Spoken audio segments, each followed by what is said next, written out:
December মাসে রবিবারগুলোতে hat trick চলছে, মানে একটা রবিবারও ফাঁকা যাচ্ছে না। তো এই সপ্তাহে তো আবার শনিবারও। তো আমরা দেখো রেডি হয়ে বেরিয়ে পড়েছি। তো হ্যালো এভরিওয়ান, তোমরা সবাই কেমন আছো? আশা করি তোমরা সবাই খুব ভালো আছো। তোমরা তো দেখে বুঝতেই পারছো আজকে আমাদের জার্নি ট্রেনে করে। তো আমরা সবাই চলে এসেছি হুগলিঘাট স্টেশনে। তো কে কে যাচ্ছি দেখতেই পারছো, আমি, মা, দুই কাকি, দুই ভাই, ছেলে। তো এই কজনই যাচ্ছি। তো আমরা না ট্রেনের লাইনটা অতটা ভালো বুঝি না। তো আমরা না নৈহাটি থেকে ট্রেনে উঠেছিলাম জগদ্দল নামবো বলে, কিন্তু যেই ট্রেনটায় উঠেছি সেটা জগদ্দল দাঁড়ায় না। ওই জন্য আমরা আবার নেমে পড়েছি কাকিনাড়া স্টেশনে। তো ওখানে আবার নেমে না অনেকক্ষণ বসতে হয়েছিল, দিয়ে তারপর ট্রেন আসলো। তারপর আমরা চলে এসেছি দেখো জগদ্দল স্টেশনে। আমরা চলে এসেছি জগদ্দল আমার বড়দির শ্বশুরবাড়ি। তো এখানে না আমরা প্রথমেই যাচ্ছি আজকে। তো ওই জন্য আবার এখানে নেবে আবার ফোন করে নিলাম দিদিকে, কোথায় যেতে হবে না যেতে হবে। তো ওরা অ্যাড্রেস বলে দিল। তো আমরা টোটোয় করে চলে এসেছিলাম। তো মোড়ের মাথায় না জামাইবাবু আবার নিতে গেছিলো আমাদের। আজকে না আমার দিদির বাড়িতে আছে কালী পুজো। তো অ্যাকচুয়ালি পুজোটা না রাত্রেবেলা, তো সারা রাত ধরে পুজোটা হবে। রাত্রেও থাকার কথা আমাদের বলেছিল, যেহেতু থাকতে পারবো না ওই জন্য আমরা সকাল সকাল পৌঁছে গেছিলাম। তো সকালবেলাও নারায়ণ পুজো ছিল। তো দেখো আমরা চলে এসেছি ঘরের ভেতরে। তো ভেতরে ঢুকেই দেখলাম মিঠুকে। তো ছেলে কিন্তু দেখে খুব আনন্দ পেয়েছে। তো ছেলে আবার কিছুক্ষণ খেলা করে নিল, আমরা একটু কথা বললাম, বসলাম। নারায়ণ পুজোটা না হয়েছে অ্যাকচুয়ালি ওপরে। তো ওই জন্য আবার দেখো আমরা ওপরে সব যাচ্ছি ঠাকুরের দর্শন করতে। তো মন্দিরটা দেখো কত সুন্দর সাজিয়েছে না, খুব সুন্দর লাগছে মন্দিরটা। ওপরে কিছুক্ষণ বসলাম, তারপর নারায়ণ পুজোর প্রসাদ দিল। তো সিন্নি প্রসাদ দিল। তো আমার না সিন্নি প্রসাদ খেতে দারুণ লাগে। তো প্রসাদ খেলাম, খেয়ে দিয়ে কী করবো, কিছু তো কাজ নেই। তো ওই জন্য আমরা আবার একটু ঘুরতে বেরিয়ে গেছি। এই যে দেখো আমার দিদি আর জামাইবাবু। তো এই জায়গাটা না ওরা নতুন কিনেছে, তো এখানে নতুন বাড়ি করে এসছে। তো ওই জন্য জায়গাটা আবার চারিদিকটা একটু ঘুরিয়ে দেখাচ্ছিল। আর দিদির শ্বশুরবাড়ি বললাম না প্রথম এসছি। তো দিদির যখন বিয়ে হয়েছে তখন না ওরা অন্য জায়গায় থাকতো, ওখানেও এখন জায়গা আছে, ওখানে এখন দিদি থাকে। আর এটা হচ্ছে গিয়ে অ্যাকচুয়ালি ওর শ্বশুরবাড়িতে।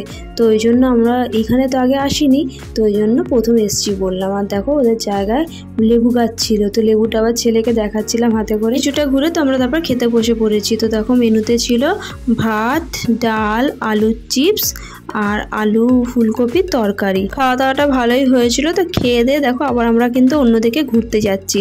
আর ছেলেকে দেখতে পাচ্ছ, ছেলে মনে হচ্ছে কিছুর জন্য রাগ করেছিল, ওই জন্য আমি ভিডিও করছি বলে আরও রেগে যাচ্ছিল। তো দেখো এখানে না একটা মন্দির মতো ছিল। তো সেখানের বাইরে ছাগল দুটো ছিল বলে আমার ছেলেকে দেখাচ্ছিলাম। তো মন্দিরটাও ঘুরলাম, ঘোরার পর দেখো সন্ধে হয়ে গেছে। তো এবার আমরা যাচ্ছি ঠাকুর আনতে। বাইরে কফি স্টল দিয়েছিল, তো ওই জন্য সবাই আবার কফি খেতে খেতেই আমরা চললাম ঠাকুর আনতে। তো ঠাকুর আনতে গিয়ে বাবারে পায়ের অবস্থা খারাপ হয়ে গেছে, এত অলি গলি গেছি। তো ঠাকুর আনতে যাবো একদিকে, আমরা গেছি আর একদিকে। তো আমাদের নিয়ে গেছিলো জামাইবাবুর ভাই। তো এত ভেতরের রাস্তা উনিও না হারিয়ে ফেলেছে। তো তারপর ফোন করে তারপর দেখো আমরা চলে এসেছি ঠাকুরের কাছে। তো ঠাকুর নিয়ে আমরা বাড়িতেও চলে এসেছি। দেখো এখন চলছে মাকে বরণ করার পালা। তো এক এক করে সবাই বরণ করে নিচ্ছে। তো ঠাকুর আনতে যাওয়ার সময় জানো তো বলছিল যাওয়ার কথা।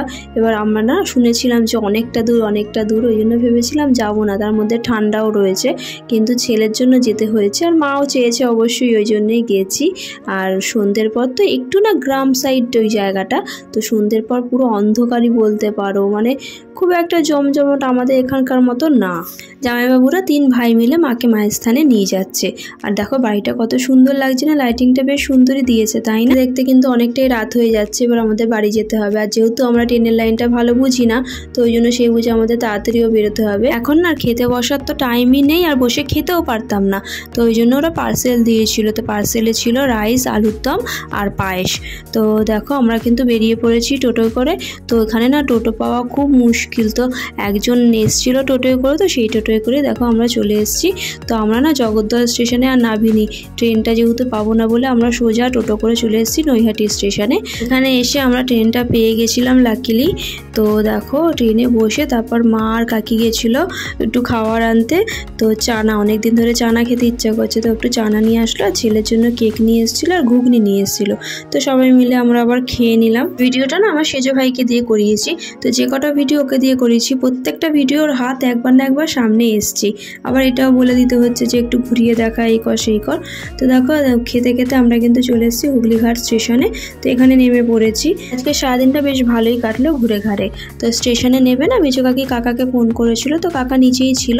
তো কাকা টোটোয় করে এবার আমরা চলে যাবো সোজা বাড়িতে। ভাগ্যিস কাকা ছিল, নাহলে আবার হেঁটে হেঁটে যেতে হতো, খুব কষ্টের ব্যাপার।